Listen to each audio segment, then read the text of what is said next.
Assalamualaikum warahmatullahi wabarakatuh.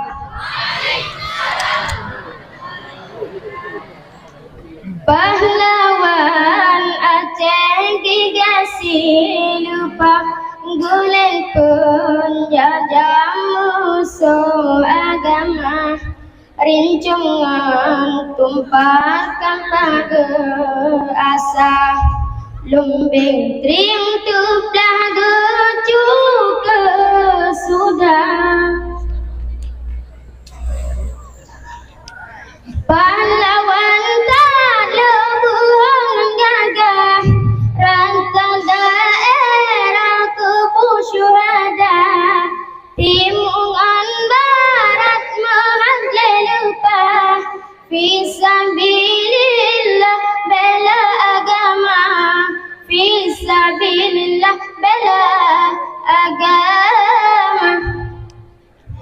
Tungku syik ditirah berhasil lepah, gulen penjajah sampah Tuhan, timu pidingan Garut busun selawah, sampah gelang ke ukuta raja. Panglima paling alim gagah, pahlawan gadi Aceh Raya, Tengku Hashim Pibosilba, Leunyan Mutua Imam Lungbata, Leunyan Mutua Imam Lungbata, Dituku Umah Jinolong pegah, jeda-jeda daerah geprang Belanda, hingga sabohjan gangan menyerah, dodo keubah lawan lom teman.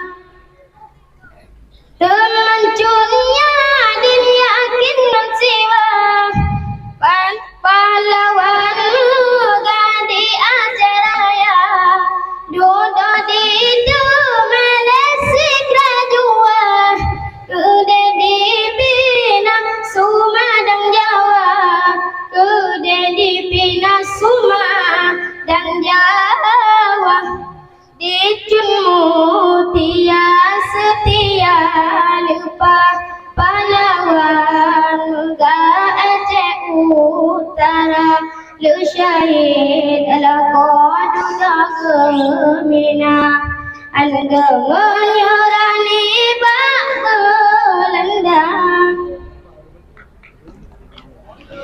Di Aceh Selatan Raja Angkasa, serta mugacun ali muda, nyan ali daya di lembah muda, turut perintah baprang Belanda.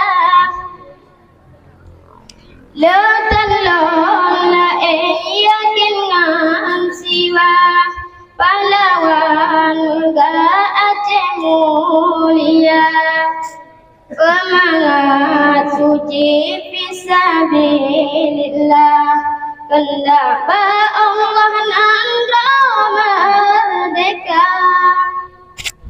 Assalamualaikum warahmatullahi wabarakatuh.